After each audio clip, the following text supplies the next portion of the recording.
Okay, how is everyone doing now that we are 4 days away from Christmas? You doing okay? This time after Christmas and between New Year's always feels kind of unreal to me. Kids are still home from school for a little bit longer, but the decorations are up and there are still Christmas gifts and treats to enjoy. Some of us may be taking some time off of work, others of us are still working, but either way, it still feels like Christmas and yet not Christmas. There's this massive buildup of excitement and anticipation and decorating and cookie baking and gift wrapping, and then in the blink of an eye, Christmas is over. I wonder if that's how the first Christmas was for Mary, too. For the past 9 months, she had been expecting the birth of her firstborn son. And after preparing and waiting and anticipating for almost a year, and even though Jesus' birth probably didn't go the way she wanted, it was suddenly over. Her son was here. The Son of God had come to earth.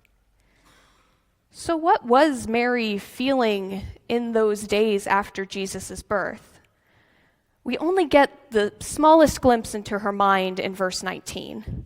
But Mary treasured up all these things and pondered them in her heart.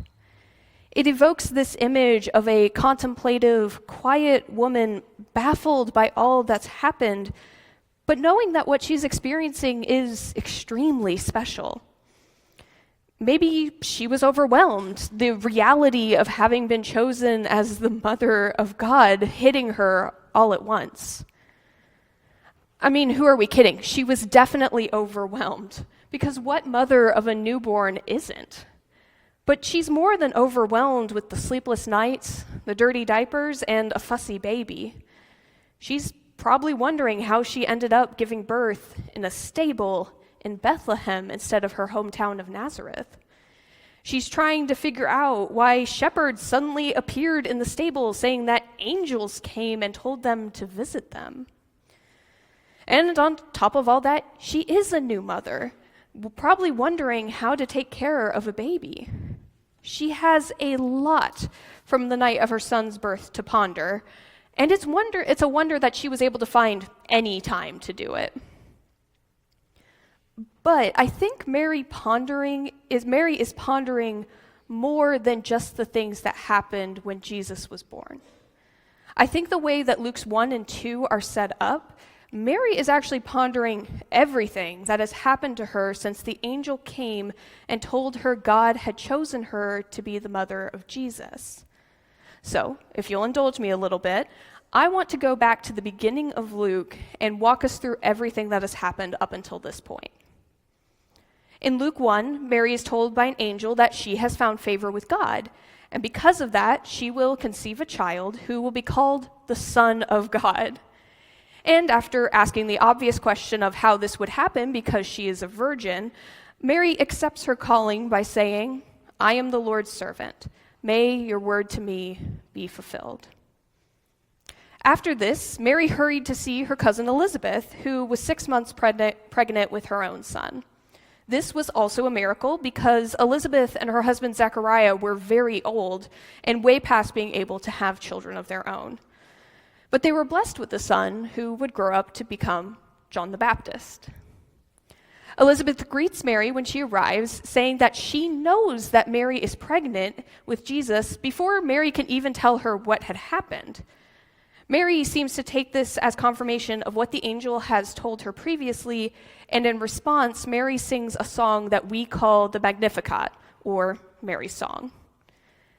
Now, I could do an entire sermon series on the Magnificat and all of the Old Testament references that are pulled into it. But suffice it to say, she brings together a lot of the teachings and the wisdom from the scriptures that she knew in order to express her joy that God has fulfilled the promise of the angel. She takes the fulfillment of this promise to her as a sign that God will fulfill all of the other promises about sending a Messiah to save God's people.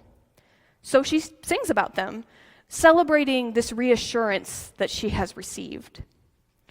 Now keep in mind, these are promises and prophecies that were made thousands of years before Mary's time. Generations of people have waited for these promises to be fulfilled, waiting through good times and hard times. I'm going to guess you can probably relate to having to wait a long time for something to promise to come to fruition. Waiting for Christmas can sometimes feel like that, especially if you've purchased a very special gift for someone and you're excited for them to open it. Or if you're anticipating a special gift for yourself, like an Atari, apparently. But with God's promises to Mary, she knows she won't have to wait much longer to see those promises fulfilled. We don't hear much from Mary for the rest of her pregnancy after this. Instead, we meet her again on the road to Bethlehem right before she's about to give birth, and we see her through the shepherd's visit in the stable and into this moment where she is treasuring up all these things that have happened to her and pondering them. So what do I think she's treasuring and pondering here?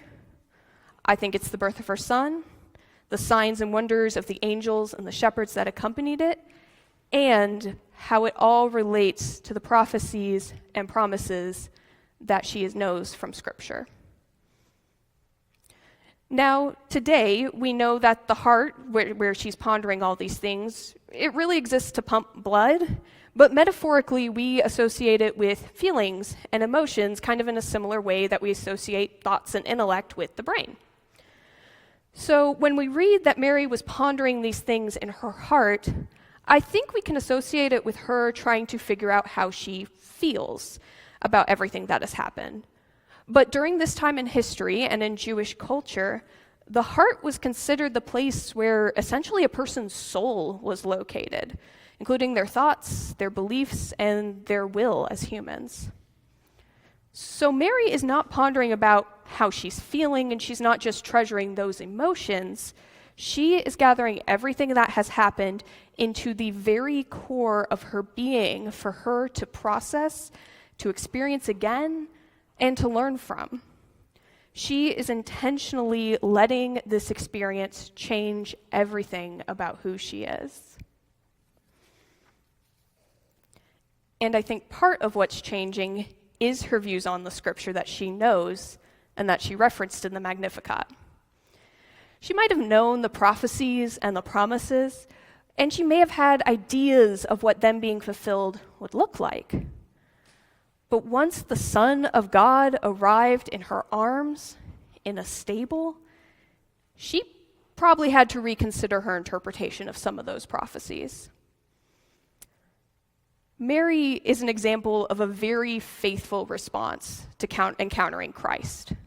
She is treasuring and pondering all that has happened to her, from the good of having her firstborn son in her arms, to the anxiety of being far from home, to the discomfort of staying in a stable. Scripture doesn't say what Mary concludes from all this pondering, because I don't think that's the point. It's what she does that we're supposed to learn from, not what she discovers or learns for herself. And I think this is one of the reasons why God chose Mary to be Jesus' mother. These verses show that she has this ability to turn towards contemplation in the aftermath of the chaos of a newborn in a stable and with strange shepherds she's never met dropping in for a visit. It's a skill that she will teach her son, who throughout his life will take time to pray and to contemplate before continuing on with his ministry. And it's a skill that we can learn too.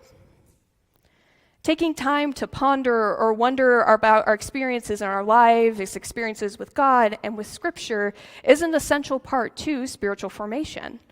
Because what good is it if we just read verses every day, but we aren't led to think and to wonder more about God and encountering them? And what have we lost if we just let the moments of our lives pass by?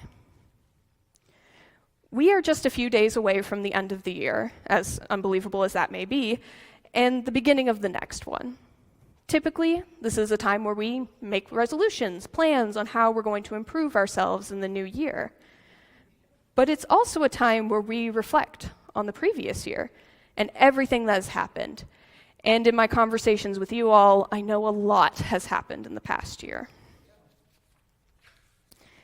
And maybe we need some time to sit with it, both the good and the bad. But how do we do that? To start with, pondering takes time.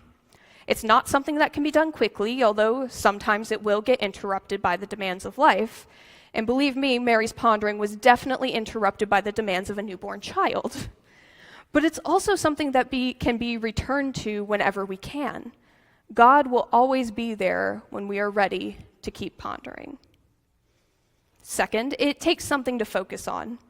Sometimes it's a scripture verse. For those of you who've ever practiced Lectio Divina, that is a structured way of pondering scripture.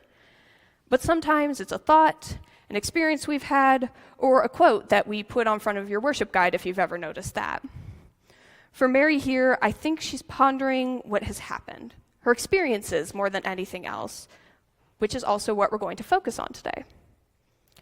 And since it is coming up on the end of the year, I think pondering on the past year is a good place to start. Now finally, how do we actually practice pondering and treasuring up these memories and experiences? Well, there's a few ways, but like some things, it's easier if I just walk you through it rather than preach at you about it. So, I'm going to guide us into a time of reflection right now and invite you to ponder and treasure things from this past year in your lives. Chip is going to play some music during our reflection time. I'll signal him when it's time to do that. And then he'll lead us in singing our final carol. Does that sound good? All right. So I invite you right now to go ahead and find a comfortable position. Maybe you got a little sore while you were sitting there, so go ahead and shift around a little bit. Find a comfortable position and then close your eyes.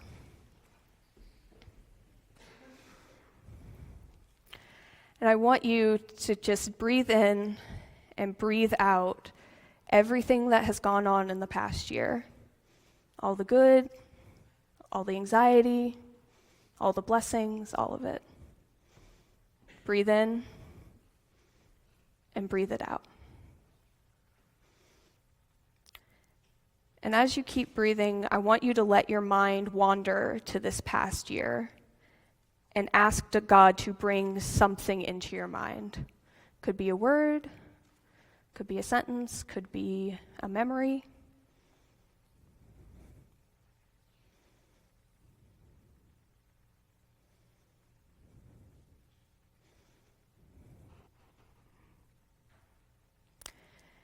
Now that you have that memory, I'm going to ask you a question to ponder on for the next little bit. And I'm not looking for an answer. I want you to think about it and see what thoughts, what emotions, or even other questions come up when I ask you this question. And that question is, why do you think God brought this to your attention?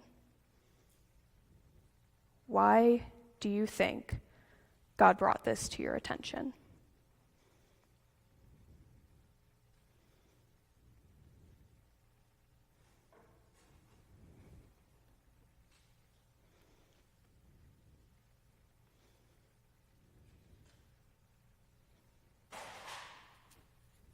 And I invite you to continue to ponder for the next few minutes, just like Mary did, perhaps finding a few treasures to keep in your heart.